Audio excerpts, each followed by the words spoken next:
मान्या सुर्वे, मान्या भाई, लेकिन इसका पूरा नाम था मनोहर अर्जुन सुर्वे। एक समय में अंडरवर्ल्ड की दुनिया में इतने तेजी से दौड़ना शुरू किया कि डॉन की रेस में इसने पुराने दिग्गजों के साथ साथ नए कॉम्पिटिटर को भी हिलाकर रख दिया। इतना ही नहीं, वो मुंबई पुलिस, जो कभी अंडरवर्ल्ड में काम करने वाले लोगों के लिए एक सॉफ्ट कॉर्नर रखा करती थी, वो सीधे सीधे एनकाउंटर की रणनीति को अपनाने के लिए मजबूर हो गई। शूटआउट एट वडाला ने जहां मुंबई पुलिस के लिए क्राइम की दुनिया से लड़ने का एक नया रास्ता तैयार कर दिया था, वहीं अंडरवर्ल्ड में खुद को शहंशाह समझने वाले अपराधियों की उल्टी गिनती भी शुरू कर दी थी। कैसे हुआ था ये शूटआउट? आखिर मान्या सुर्वे ने ऐसा क्या कर दिया कि मुंबई पुलिस को खतरनाक रास्ता अपनाना पड़ा? आइए जानते हैं आज के वीडियो में, लेकिन पूरी कहानी जानने के लिए आखिर तक हमारा साथ निभाइए। वो दिन 11 जनवरी का था, साल था 1982। दोपहर के 1:30 बज रहे थे। यूं तो मुंबई अपनी जानी पहचानी रफ्तार पर थी, लेकिन अचानक आग उगलती पुलिस की बंदूकों ने मुंबई की दहशत बन चुके एक नौजवान को हमेशा के लिए मौत की नींद सुला दिया। थोड़ी देर के लिए मुंबई की रफ्तार भी धीमी पड़ गई, क्योंकि अब मुंबई की रफ्तार तो बढ़ जाती, लेकिन उसकी दिशा बदलने वाली थी। थोड़ी देर के लिए पसारे सन्नाटे ने एक नए कोलाहल को जन्म दे दिया। मुंबई पुलिस ऑन रिकॉर्ड अपना पहला एनकाउंटर कर चुकी थी, और उसका पहला शिकार था भार्गव सुर्वे उर्फ भार्गव दादा का चेला मान्या सुर्वे। हमारे जिन साथियों ने अभी तक चैनल को सब्सक्राइब नहीं किया है, जल्दी से चैनल को सब्सक्राइब कर दीजिए। दोस्तों, 1950 से 1970 के बीच के 2 दशक मुंबई अंडरवर्ल्ड में ऑर्गेनाइज्ड क्राइम के थे, जहां अपराध इतने शांतिप्रिय तरीके से होता था जैसे कि वो सिस्टम का एक अहम हिस्सा बन गया हो। और पूरी मुंबई में खेलने वाले 3 नाम थे: हाजी मस्तान, वरदराजन मुदलियार उर्फ वर्दा भाई और करीम लाला। करीम लाला की गैंग को पठान जैन के नाम से भी जाना जाता था। इसमें कोई शक नहीं कि मुंबई में इन तीनों का खौफ तो कायम था, पर ये तीनों आपस में तालमेल बिठाकर बड़े ही शांतिपूर्ण तरीके से काम करते थे। फिर वो विदेशी सामान की स्मगलिंग हो, जुए सट्टे का धंधा हो, अवैध शराब का धंधा हो, या फिर धमकी देकर लोगों से पैसे ऐंठना हो। यहाँ ये बताने की जरूरत नहीं कि मुंबई पुलिस भी इस व्यवस्था का अहम हिस्सा थी। लेकिन कहते हैं ना कि पाप का घड़ा जब भर जाता है तो छलक कर फूटता जरूर है। 70 के बाद दशक में मुंबई के इन तीनों शीर्ष अपराधियों को 2 उभरते हुए अपराधियों ने चुनौती देनी शुरू की। ये 2 अपराधी थे साबिर कास्कर और उसका छोटा भाई दाऊद इब्राहिम कास्कर। इन दोनों भाइयों ने कभी जिस पठान गैंग में रहकर अपराध के छक्के पंजे सीखे थे, अब अपना छोटा मोटा गैंग बनाकर ये उसी पठान गैंग को अपने पैतरे दिखा रहे थे। धीरे धीरे पठान गैंग और खासकर भाइयों के बीच ये दुश्मनी खूनी गैंगवार में बदलने लगी। शांतिपूर्ण चल रही मुंबई में खूनी दहशत का नया अध्याय लिखा जाने लगा। हालांकि एक बार हाजी मस्तान ने इन दोनों के बीच समझौता कराने का सोचा, पर यह समझौता सिर्फ ऊपरी दिखावा साबित हुआ। इन दोनों गैंग के बीच वर्चस्व की लड़ाई शुरू हो गई। एक दूसरे से आगे निकलने की होड़ में ये लाशों का ढेर लगाने पर तुले हुए थे।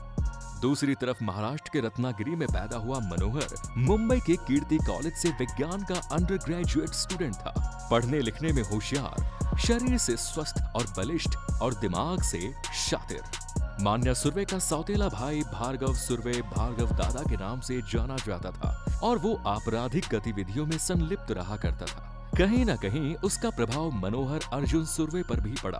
आगे चलकर एक व्यापारी की हत्या के आरोप में भार्गव दादा को गिरफ्तार कर लिया गया, और उसके साथ मनोहर को भी पुलिस ने गिरफ्तार करके जेल भेज दिया। दोनों को उम्र कैद की सजा हुई, और फाइनली सजा काटने के लिए वो लोग यरवड़ा जेल भेज दिए गए। लेकिन इस जेल में मान्या सुर्वे ने लड़ाई झगड़े के वो रिकॉर्ड्स कायम किए कि जेल प्रशासन की नाक में दम होने लगा। जेल में दूसरे कैदियों के साथ आए दिन होने वाले झगड़ों ने उसके दुश्मन बनाने शुरू कर दिए, पर उसकी सबसे बड़ी दुश्मनी पोट्या भाई के साथ थी। पोट्या भाई का असली नाम सुभाष भटकर था। जेल प्रशासन ने इसे यरवड़ा जेल से निकालकर रत्नागिरी जेल में ट्रांसफर कर दिया, पर मान्या को तो अपना गोल अंडरवर्ल्ड की दुनिया में नजर आ रहा था। उसे जेल काटकर अपनी जिंदगी बर्बाद नहीं करनी थी। रत्नागिरी जेल में आकर उसने भूख हड़ताल शुरू की, जिससे उसका वजन तेजी से कम हुआ। उसकी खराब होती तबीयत ने जेल के अधिकारियों को भी सोचने पर मजबूर कर दिया और उसे हॉस्पिटलाइज्ड कर दिया। लेकिन मौका पाकर 14 नवंबर 1989 को वो हॉस्पिटल से फरार हो गया। 9 सालों तक जेल की सजा काटने के बाद मुंबई अंडरवर्ल्ड में मान्या अपने पैर जमाने की कोशिश करने लगा। उसने अंडरवर्ल्ड के हर गैंग में एंट्री मारने की कोशिश की, मगर किसी ने भी उसे अपनी गैंग में जगह नहीं दी। कहते हैं कि इसकी वजह उसका हिंदू होना था। इसके बाद उसने अपने 10 से 12 साथी के साथ भरोसा किया और अपना ही गैंग चलाने लगा। उसके सबसे भरोसेमंद साथियों में शेख मुनीर खान और बाजीराव बाजिया पाटिल था। 5 अप्रैल 1980 को मान्या ने एक बैंक में डाका डाला और इसके लिए उसने चोरी की एम्बेसडर कार का इस्तेमाल किया। ये मान्या का पहला क्राइम था। इसके बाद इसके कारनामे और भी खतरनाक होते चले गए। 30 अप्रैल 1980 को मान्या ने 2 पुलिस वालों को स्टैप किया। इसके बाद बैंक रॉबरी, एक्सटॉर्शन, मर्डर जैसे खतरनाक अपराधों की लिस्ट बनती चली गई। वो अंडरवर्ल्ड में भी डर का एक नाम बन गया। ये कह सकते हैं कि आने वाले 2 सालों तक मुंबई अंडरवर्ल्ड मान्या सुर्वे के नाम से रहा। उसे ना सुनने की आदत नहीं थी, फिर चाहे वो अपने दोस्त ही क्यों न हो। मान्या ने वापी पाटिल और अशोक मस्तकार से पैसों की डिमांड की, लेकिन उन्होंने पैसे देने से मना कर दिया। इसके बाद मान्या ने उन्हें बड़ी ही बेरहमी से सजा दी। साल 1987 की वो एक शाम थी जब माहिम के एक जिम में मान्या सुर्वे अपने कसरती बदन पर टाइट टी-शर्ट पहनकर आया। हर कोई उसे ही देख रहा था, पर वो जिसे देख रहा था वो उसे बड़ी जल्द ही मिल गया। मान्या उसके पास गया, उसकी आंखों में आंखें डाली और जेब से रिवॉल्वर निकालकर उसके दोनों पैरों में 2 गोलियां मारी और चुपचाप वहां से चला गया। अब बारी अशोक मस्तकार की थी। मान्या और उसका साथी शेख मुनीर जबरदस्ती अशोक के घर में घुसे और अशोक की बेटी को चाकू की नोक पर लेकर उसके सामने ही अशोक मस्तकार की बुरी तरह पिटाई की। फिर जाते जाते मान्या ने अशोक के चेहरे पर एसिड डाल दिया, जिससे उसका चेहरा ही पिघल गया। मान्या सुर्वे हमेशा अपने साथ एक चापर, एक पिस्टल, एक एसिड की बोतल और हैंड ग्रेनेड का झोला रखता था। पुलिस के प्रति मान्या के मन में विशेष गुस्सा था। मुंबई पुलिस के इंस्पेक्टर ES दाभोलकर ने मान्या सुर्वे को अरेस्ट किया, लेकिन मान्या सुर्वे ने उनकी हालत बुरी तरह खराब कर दी। मान्या जब जेल से छूटकर आया तो वो ES दाभोलकर के घर पहुंचा और उनकी फैमिली को धमकी दी कि वो उन्हें जान से मार देगा। इसके बाद मान्या हमेशा उन्हें फोन पर धमकी दिया करता था। मान्या की धमकी से दाभोलकर इतना ज्यादा डर गया कि वो रिटायरमेंट के बाद अपना हुलिया भी बदल बैठे। इसके बाद मान्या पर पठान गैंग की नजर पड़ी और उन्होंने दाऊद इब्राहिम के भाई साबिर कास्कर को मारने के लिए मान्या को सुपारी दी।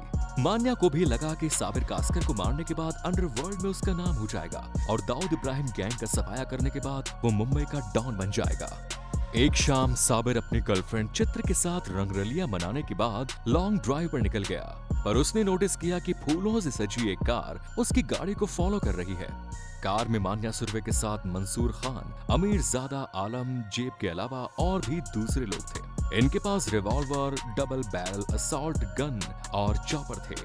आगे चलकर एक पेट्रोल पंप पर जैसे ही साबिर ने अपनी गाड़ी रोकी, उसके पीछे चल रही एम्बेसडर भी काफी झटके के साथ रुकी और उसके भीतर से लोग उतरे और साबिर कास्कर पर गोलियां बरसाना शुरू की। ऑटोप्सी में साबिर के शरीर से 9 गोलियां और कार से 19 गोलियां बरामद हुई। गोलियां लगने के बाद भी साबिर की कलाई की नस काट दी गई ताकि खून बह जाए और बचने की कोई संभावना न रहे। इस घटना ने मुंबई अंडरवर्ल्ड की दिशा को बदल दिया। एक दिन पुलिस को मान्या सुर्वे की इंफॉर्मेशन मिली।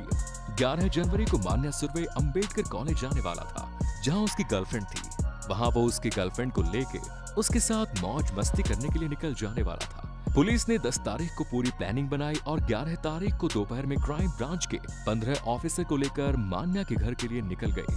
मान्या के आने से पहले ही सादी वर्दी में पुलिस वाले अंबेडकर कॉलेज के बाहर अपनी पोजीशन ले चुके थे। इनमें इंस्पेक्टर इसाक बागवान, सीनियर इंस्पेक्टर YD भिड़े, राजा तांबड़ लेट। और जैसे ही मान्या सुर्वे टैक्सी लेकर अंबेडकर कॉलेज के सामने आया, वो टैक्सी से उतरा, लेकिन उसे एहसास हो गया कि वो फंस गया है। पुलिस ने उसे सरेंडर करने के लिए कहा, पर उसने पुलिस पर गोली चला दी। इसके बाद पुलिस ने भी फायरिंग की और मान्या सुर्वे को 6 गोलियां लगी। मान्या अभी जिंदा था। उसे पुलिस की गाड़ी में डालकर साइन हॉस्पिटल ले जाया गया, पर तब तक मान्या मर चुका था। तो दोस्तों, ये थी कहानी मान्या सुर्वे की। इस वीडियो पर आपकी क्या राय है कमेंट्स में जरूर बताइए। मिलते हैं नेक्स्ट वीडियो में। धन्यवाद।